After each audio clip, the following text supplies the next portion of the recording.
Alléluia, alléluia. Bonjour les bien-aimés. Soyez bénis dans le nom puissant de notre Seigneur Jésus-Christ. C'est votre servante moyen. Il faut aimer ce que nous faisons, il faut partager et il faut s'abonner. Alléluia. Jésus-Christ, notre gloire. Jésus-Christ est notre Seigneur. Il est Dieu, il est fidèle, il est amour, il est compatissant, il est lent à la colère, il est riche en bonté. Il est notre bannière. Voilà, nous allons lui présenter son mon Père. Je vais te dire merci. Merci, Roi des Rois. Merci, Dieu Tout-Puissant. Merci pour ta présence. Béni sois-tu au nom de Jésus. Amen. Voilà, c'est votre servante moyen. Venez sur Moyen TV. Voilà, nous allons prendre Éphésiens 6, verset 12. Car nous n'avons pas à lutter contre la chair et le sang, mais contre les dominations, contre les autorités, contre les princes de ce monde des ténèbres, contre les esprits méchants dans les lieux célestes. Alléluia, notre Dieu est tout-puissant. Je veux dire à quelqu'un ce matin, si tu constates qu'il y a quelque chose, il y a des anomalies dans ta vie, confie-toi au Seigneur. Voilà, j'ai une amie qui m'a appelé, qui me dit que, tu sais, il y a une dame qui est décédée. Cette dame-là, il y a, disons, des gens qui sont venus, des serviteurs, qui sont venus de leur pays et qui sont venus dire à la dame que son mari est sorcier, sachant très bien que la femme a plein d'enfants avec le monsieur. Et la femme qui va fuir son foyer. Je vais te dire ce matin, tu n'as pas besoin de fuir ton foyer. Bon, la femme, elle est décédée. Voilà. Mais tu n'as pas besoin de fuir ton foyer, mais tu as besoin de prière. Tu dois prier pour ton mari et tu dois faire en sorte que ton mari soit converti. C'est pas parce qu'il est sorcier que tu vas fuir ton foyer, parce qu'il est sorcier. Non. Mais je ne crois pas, je ne sais pas pourquoi les gens agissent comme ça. On t'a dit que ton mari est sorcier. Fléchis les genoux. Fléchis les genoux et prie. Voilà, parce que la parole de Dieu nous dit, nous n'avons pas à lutter contre la chair et le sang. Toi, tu fuis ton foyer, pourquoi? Tu as des enfants depuis là, pourquoi? Et c'est maintenant que tu es converti. C'est maintenant que tu fais venir les prophètes de ton pays. Et ce sont eux qui viennent te dire que ton mari est sorcier. S'il est sorcier, tu le prends et puis bon, il peut faire une délivrance, pourquoi pas? Voilà, c'est pas manque de prière que les esprits méchants viennent dans la vie des gens. Voilà, il y a des gens qui m'appellent, qui me disent, maman, j'ai donné de l'argent à telle personne et depuis là, mes affaires ne bougent pas. Je dis, non, c'est parce que tu ne pries pas. Et le démon veut te faire croire que les gens qui ont reçu quelque chose de toi sont des sorciers qui t'ont bloqué. C'est vrai, ça peut arriver. Mais je dis, ce n'est pas comme ça. Quand tu es dans le Seigneur, puisque tu dois donner l'argent à quelqu'un, prie sur ton argent avant de donner. C'est tout. Mais je ne peux pas cautionner cette histoire de oui, mon mari est sorcier, donc on fuit son mari et tout et tout. Mais tu savais qu'il était sorcier, mais tu étais dans son foyer. Tu étais dans son foyer, tu as fait beaucoup d'enfants, plus de 6 enfants. Voilà, tu étais dans ce foyer. Mais pourquoi tu ne l'as pas fui auparavant? Bon, là n'est pas mon sujet, mais je veux dire qu'il faut que les chrétiens fassent attention. On a l'impression que Jésus-Christ n'est pas encore venu. Les chrétiens, voilà, pourvu qu'on dise, bah, mais cette personne est sorcière. Voilà, tous les chrétiens fuient. Mais où est ta foi, où est ta prière? Tu ne pries pas. Parce que j'ai vu un serviteur de Dieu sur les réseaux sociaux qui dit, moi, quand je ne peux pas marcher avec un sorcier. Je ne peux pas marcher avec un sorcier. Est-ce que vous savez, il y a des gens qui sont des serviteurs de Dieu, dont on fait le témoignage, on fait la délivrance de leurs parents. Ils viennent nous chercher. Ils viennent nous chercher. Et pourtant, ils sont des serviteurs de Dieu et on va faire la délivrance de leurs parents. Et ça, c'est des milliers de personnes que nous avons.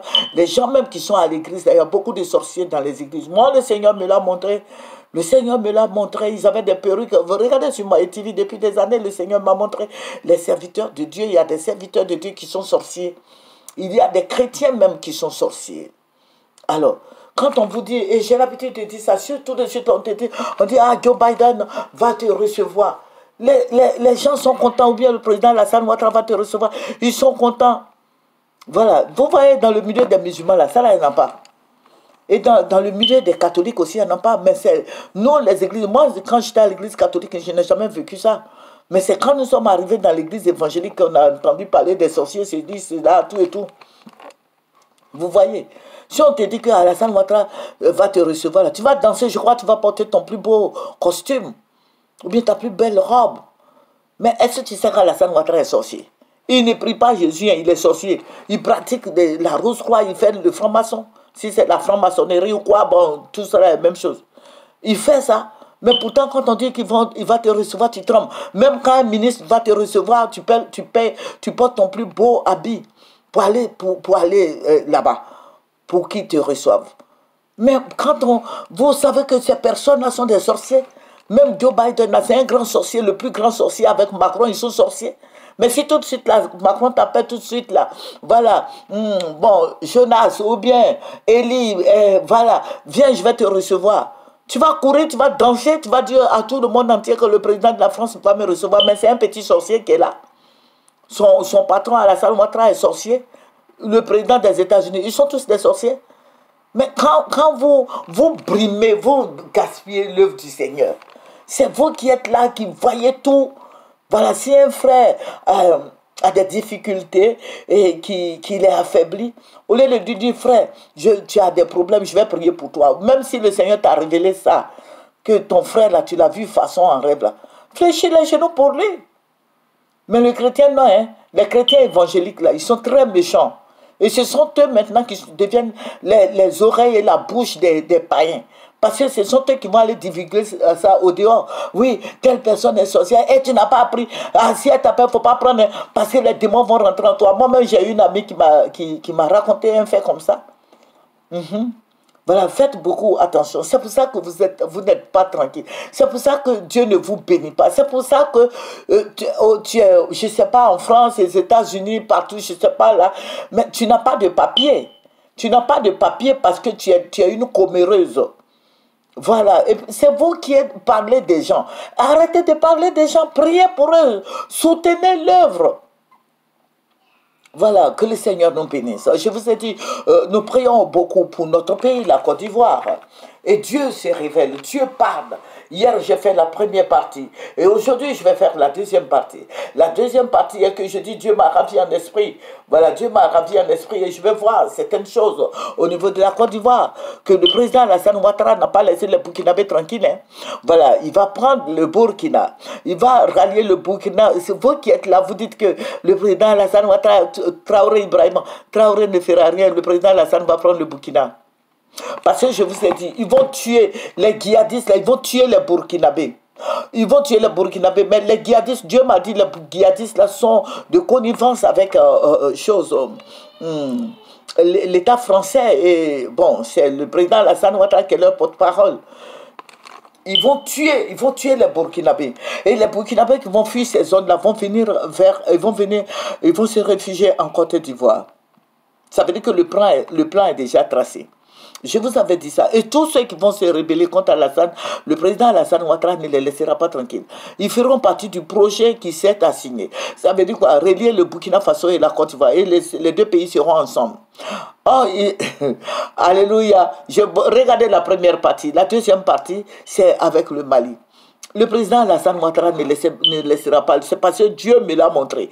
Il y avait cette grande guerre. J'ai vu des cargos d'armes.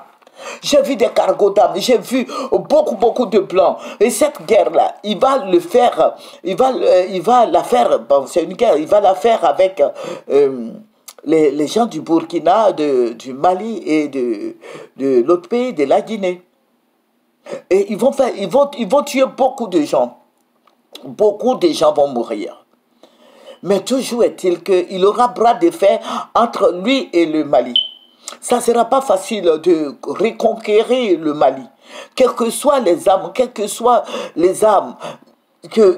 qu'il va envoyer, que la France va envoyer, il faut dire que les Maliens ne seront pas d'accord avec le président Alassane Ouattara. Parce que le combat sera très rude. Mais le Burkina Faso, il va prendre ça facilement. Pourquoi? Parce que c'est chez lui le Burkina Faso. C'est chez lui le Burkina. Le Burkina est chez le président Alassane Ouattara. Il a des pions là-bas déjà. Voilà, donc les djihadistes vont tuer les Burkinabés. Regardez, suivez les semaines à venir.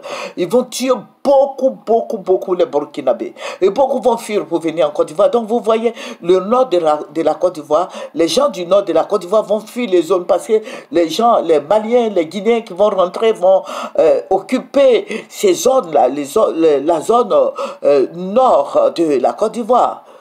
Et la guerre sera rude. je vous ai dit, il faut prier. Et le Seigneur me l'a révélé. Le Seigneur a habillé les Burkinabés au drapeau de leur pays. Le Seigneur m'a montré les drapeaux du Mali. Mais les Maliens, ça va être différent. Parce qu'il y aura un grand combat. Pourquoi? Parce que j'ai vu des Blancs aussi de leur côté. Mais c'est tuer tout le monde. Donc, je dis aux chrétiens de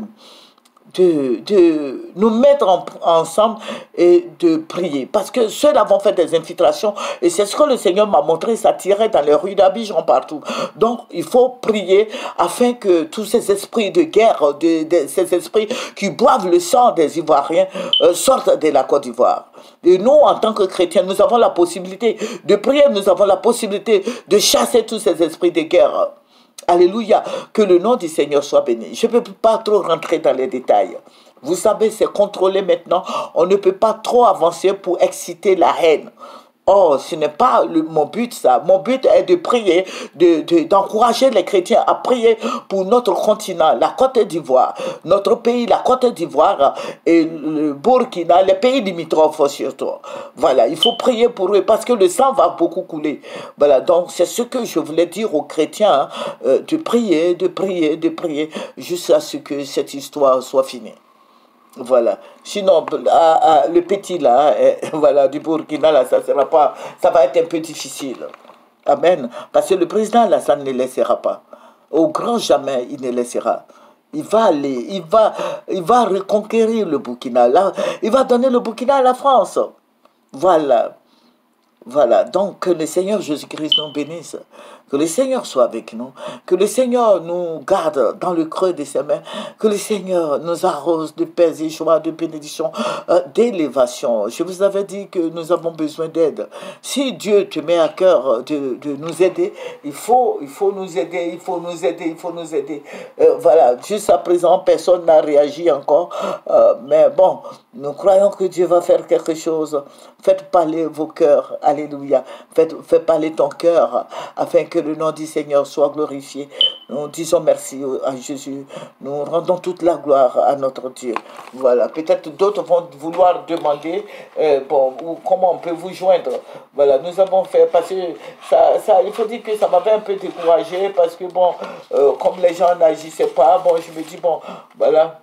Nous avons le 07 11, ça c'est Orange Monnaie, 07 11 35 69 00, MTN Monnaie 05 03 68 63 68, Move Monnaie 01 71 32 20 29. Ça c'est mon numéro, ça.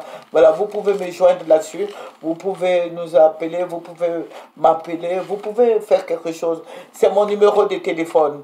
Voilà, c'est le numéro de téléphone. Voilà. Je ne fais pas de publicité d'une société, mais c'est mon numéro de téléphone où vous pouvez me joindre. Alléluia. Que le Seigneur Jésus-Christ te bénisse sur toi qui est là, qui nous écoute. Il est si merveilleux, Jésus. Et quand j'apprends que notre Seigneur Jésus-Christ est fidèle, je suis dans la joie et qu'il n'est pas mort, qu'il est ressuscité. Donc nous avons un Dieu mort, nous avons un Dieu vivant. Alléluia. Alléluia. Que le Seigneur soit l'architecte de ta vie. Alléluia. Qu'il soit le rocher de ta vie. Qu'il soit le roc séculaire. Alléluia, qui soit dans ta vie. Nous allons terminer par la prière.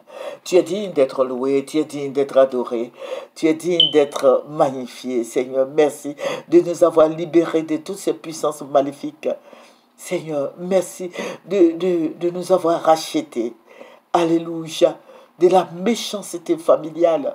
Seigneur, je vais te dire merci pour la délivrance que tu as opérée en nous. Seigneur, je vais te dire merci de nous garder dans le creux de tes mains. Alléluia. Que toutes ces haines, ces méchancetés sortent de nos vies et que nous soyons à toi. Béni sois-tu. C'est dans ton nom, Jésus-Christ, que j'ai prié. Amen. C'est votre servante Moyer. Il faut venir sur Moyer TV. Il faut aimer Jésus. Au revoir.